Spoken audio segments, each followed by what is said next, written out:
ಈ ಅರಮನೆ ಅಂತ ವಾಡಿಗ ಹೆಣ್ಣಿನ ಶಾಪ ಐತಿ ಅಂತ. ಆ ಶಾಪ ನಿವಾರಣೆ ಆದ್ರೆ ಕೂಸುಟ್ಟೊತ್ತಾನೆ. ಅದಕ್ಕಾಗಿ ಪೂಜಾ ಮಾಡ್ಬೇಕು, ಬಾಗ್ನೆ ಕೊಡ್ಬೇಕು ಅಂದಿದ್ರು ತಾನೆ. ಈಗ ಶಾಪದ ವಿಷಯ ಯಾಕೆ ನೆನಪಿಸ್ದೆ? ವಿಷಕ್ ಬಾ, ಏನ್ ಹೇಳ? ಅತ್ಯಾರ, ನಿಮ್ಗ ಮರುವಿನ ಕಾಯಿಲೆ ಶುರುವಾಗೈತ್ರಿ. ಅದು ಏನ ಪೂಜೆ ಐತಲ್ರಿ, ಮರ್ತ್ ಬಿಟ್ರೇನ್ರಿ? ಅದಕ್ಕ ನಂಗ್ ಸೀರೆ ಬೇಕ್ರಿ. ನನ್ ಜೋಡಿ ಬಂದ ಸೀರೆ ಕೊಡ್ಸಂದ್ರ ಬರಲ್ಲ ಅಂತ ಕುಂತಾರ. ನೀವಾದ್ರೂ ಹೇಳ್ರಲ್ಲ. ಅವ್ವ, ಹುಲಿ ಹೊಡೆದ್ ಬಾ ಅಂದಿದ್ರ ಒಂದ್ ತಾಸ್ನಾಗ ಕೆಲಸ ಮುಗಿಸ್ತಿದ್ದೆ. ಈ ಸೀರೆಗೀರಿ ಕೊಡ್ಸೋದು ನಂಗ ಹಂಗಿಲ್ಲವ. ಸೀರೆ ಕೊಡ್ಸಿದ್ಮೇಲೆ ಗಿರ್ಮಿಟ್ ಕೊಡ್ಸು ಅಂತಾಳ, ಇನ್ನೊಂದ್ ಅಂಗಡಿ ನೋಡಿ ಇನ್ನೊಂದ್ ಕೊಡ್ಸು ಅಂತಾಳ. ನನಗ ಹಂಗಿಲ್ಲ. ಅತ್ಯಾರ, ಪೂಜಾ ಸಂಬಂಧ ಕೆಲ್ಸ ಅಲ್ವೇನ್ರಿ? ಶಾಪ ನಿವಾರಣೆ ಆಗ್ಬೇಕಲ್ವೇನ್ರಿ?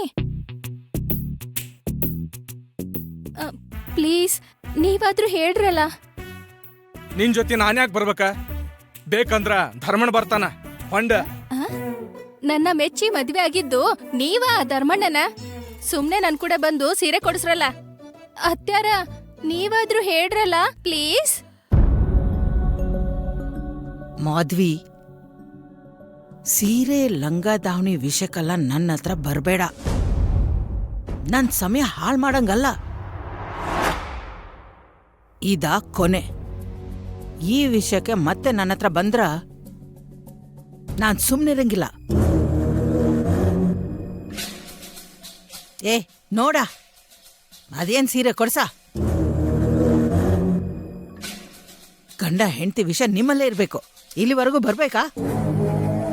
ಕೊಡ್ಸ. ಥ್ಯಾಂಕ್ಸ್ ಅತ್ಯಾರ.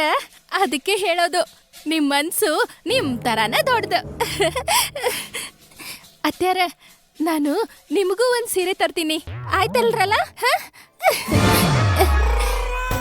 ದೊಡ್ಡ ಬಾರ್ಡರ್ ಸೀರೆ. ಹಾ, ಅದಕ್ಕೆ ಹೇಳಿದ್ದ, ನೀವು ನನ್ ಮಾತ್ ಕೇಳಂಗಿಲ್ಲ, ಅತ್ಯಾರ ಮಾತಂದ್ರ ಕೇಳ್ತೀರಿ ಅಂತ. ನಾಳೆ ಸೀರೆ ತರಕ್ ತಯಾರಾಗಿರಿ, ಆಯ್ತಾ? ಹಾ ಅತ್ಯಾರ, ನಿಮ್ಗೆ ತಣ್ಣಗ್ ಮಜ್ಜಿಗೆ ಮಾಡ್ಕೊಂಡ್ ಬರ್ತೀನ್ರಿ. ಇಲ್ಲಿ ನಿಂತಿರಿ. ಹಾ, ಮಸಾಲ ಮಜ್ಜಿಗೆ ಮಾಡ್ಕೊಂಡ್ ಬರ್ತೀನ್ರಿ. ಇಲ್ಲೇ ಇರಲ್ಲ. ಅವ್ವ, ನೀನು ಕೂಡ ಆಕಿ ಮೊದ್ಲ ಸ್ವಲ್ಪ ದಡ್ಡಿ. ಎಲ್ಲಿ ಯಾರ್ ಮುಂದೆ ಏನ್ ಮಾತಾಡ್ಬೇಕು ಅಂತ ಗೊತ್ತಿಲ್ಲ ಆಕಿಗೆ. ನಾಳೆ ಪೂಜೆಗೆ ಬಂದಿರೋ ಮಂದಿ ಮುಂದ ನನ್ನ ಅತ್ತೆ ಸೀರೆ ಕೊಡಿಸಿಲ್ಲ ಅಂತ ಡಂಗೂರ ಬಾರಿಸ್ತಾಳೆ. ಹಂಗೇನಾದ್ರೂ ಆಗ್ಬಿಟ್ರೆ ನನ್ ಮರ್ಯಾದೆ ಏನಾಗ್ಬೇಕು? ನಿನಗದೆಲ್ಲ ಗೊತ್ತಾಗಂಗಿಲ್ಲ. ಅರ್ಥ ಆಯ್ತಾ? ಒಕ್ಕೊಡ್ಸ. ಹ್ಞೂ ಅವ್ವ.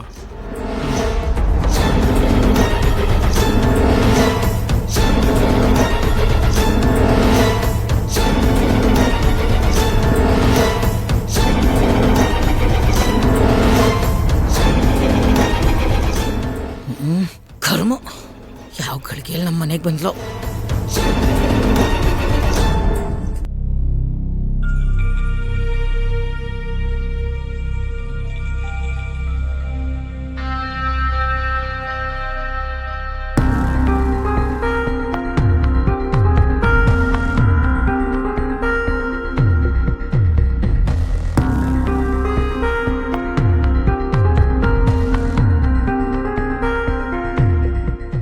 ಮಾತಾಡ್ಬೇಕು ಅಂತ ಕರ್ಕೊಂಡ್ ಬಂದ್ರಿ. ಇಲ್ ನೋಡಿದ್ರೆ ಮೌನವ್ರತ ಮಾಡ್ತಾ ಇದ್ದೀರಾ. ಏನ್ ವಿಷಯ ಅಂತ ಹೇಳಿದ್ರೆ ತುಂಬಾ ಉತ್ತಮ. ನೀವ್ ಯಾವಾಗ್ಲೂ ಅರ್ಜೆಂಟಲ್ಲೇ ಇರ್ತೀರಾ ಪಾಪ.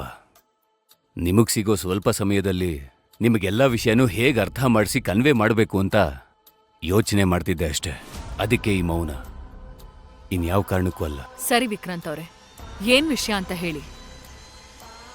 ಒಬ್ಬ ಆರೋಪಿನ ಈ ಥರ ಹೊರಗಡೆ ಮೀಟ್ ಮಾಡೋದು ಕಾನೂನು ಖಂಡ್ಸತ್ತೆ. ಕೆಲ್ಸದ ಜಾಗದಲ್ಲಿ ನನಗ್ ಮಾತ್ ಕೇಳಿಸ್ಕೊಳ್ಳೋದಕ್ಕಿಷ್ಟ ಇಲ್ಲ. ನಿನ್ನೆವರೆಗೂ ನನ್ನ ಆಫೀಸ್ಗೆ ಪದೇ ಪದೇ ಕರೆಸ್ಕೋತಾ ಇದ್ರಲ್ಲ, ಆಗಿದ್ದೆಲ್ಲ ಯಾವುದು ಅನ್ನಿಸ್ಲಿಲ್ವಾ ನಿಮ್ಗೆ? ಕೇಸ್ ವಿಷಯವಾಗಿ ಮಾತಾಡ್ಬೇಕಾಗಿತ್ತು, ಅದಕ್ಕೆ ಕರೆಸ್ಕೊಂಡೆ. ಇದು ನಾನು ನಿಮ್ಮನ್ನ ಕಾಫಿ ಕುಡಿಯೋದು ಕರೀಲಿಲ್ಲ, ಮಾತಾಡೋದಕ್ಕೆ ವಿಷಯಗಳಿತ್ತು, ಅದಕ್ಕೆ ಬರಕ್ ಹೇಳ್ದೆ. ಅದ್ರ ಬಗ್ಗೆ ನೀವ್ ಮಾತಾಡ್ತಿಲ್ಲ. ಏನ್ ವಿಷಯ ಅಂತ ಹೇಳಿ. ಇಂಗಳಿಗೆ ಅನ್ನೋ ಒಬ್ಬ ಒಳ್ಳೆ ವ್ಯಕ್ತಿ ಬಗ್ಗೆ. ನೋಡಿ, ಈ ಜನ್ಮ ಪೂರ್ತಿ ನೀವು ನನ್ನನ್ನ ನಮ್ದೇ ಹೋದ್ರೂ ಪರವಾಗಿಲ್ಲ, ಆದ್ರೆ ಅವ್ರನ್ನ ಮಾತ್ರ ಆಫೀಸಿಂದ ಹೊರಗಿಡಬೇಡಿ. ಅವ್ರಿಗೆ ತುಂಬಾನೇ ತೊಂದರೆ ಆಗುತ್ತೆ.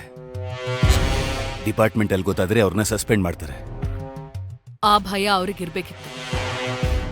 ಒಬ್ಬ ಆರೋಪಿಗೆ ಇನ್ಫಾರ್ಮರ್ ಆಗಿ ಕೆಲಸ ಮಾಡಿದ್ದಾರೆ ಅವರು. ನಾನು ಅವ್ರ ಮೇಲೆ ತುಂಬಾ ನಂಬಿಕೆ ಇಟ್ಟಿದ್ದೆ. ಇದು ಕಾನೂನ್ ಪ್ರಕಾರನೂ ತಪ್ಪು, ನನ್ ಪ್ರಕಾರನೂ ತಪ್ಪು.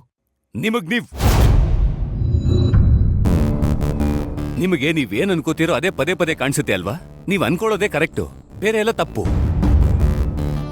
ಈ ಮೈಂಡ್ ಸೆಟ್ ಅಲ್ಲಿದ್ರೆ ನಮ್ ಜಿಲ್ಲೆ ಉದಾರ ಆದ ಹಾಗೆ.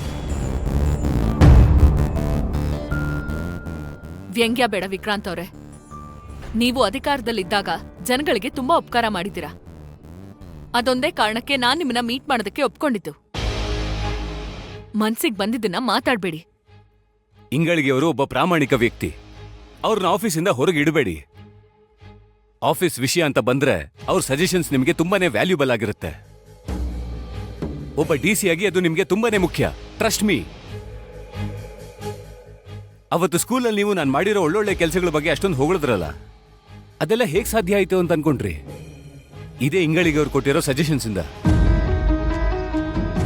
ಅವರು ತುಂಬಾನೇ ಒಳ್ಳೆ ಮನುಷ್ಯ. ಅವರನ್ನ ಅಪನಂಬಿಕೆಯಿಂದ ನೋಡಕ್ ಹೋಗ್ಬೇಡಿ. ಅವ್ರ ವೃತ್ತಿಗೆ ಅವಮಾನ ಮಾಡ್ದಾಗತ್ತೆ.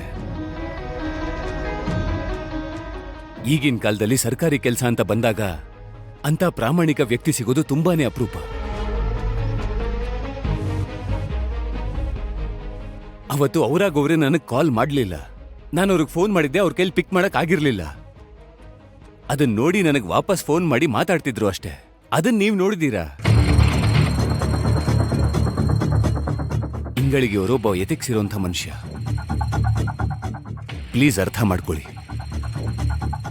ಎಥಿಕ್ಸ್ ಇರೋರು ಒಬ್ಬ ಆರೋಪಿಗೆ ಕದ್ದು ಮುಚ್ಚಿ ಫೋನ್ ಮಾಡ್ತಿರ್ಲಿಲ್ಲ. ಇಬ್ರನ್ನ ಒಂದೇ ಕಡೆ ಸೇರಿಸಿ ಮಾತಾಡ್ತಿದ್ರು. 2 ದೋಣಿಲಿ ಕಾಲಿಟ್ಟು ನದಿ ದಾಟೋ ಕೆಲ್ಸ ಮಾಡ್ತಿರ್ಲಿಲ್ಲ. ನಾನು ಅವ್ರನ್ನ ತುಂಬಾ ನಂಬಿದ್ದೆ. ಅದಲ್ದೆ ನನಗೆ ನಿಮ್ಮೇಲೆ ಸ್ವಲ್ಪ ನಂಬಿಕೆ ಇತ್ತು. ಇವಾಗ ನಿಮ್ಮೇಲೆ, ಅವ್ರ ಮೇಲೆ, ಇಬ್ರ ಮೇಲೂ ನಂಬಿಕೆ ಹೋಗಿದೆ.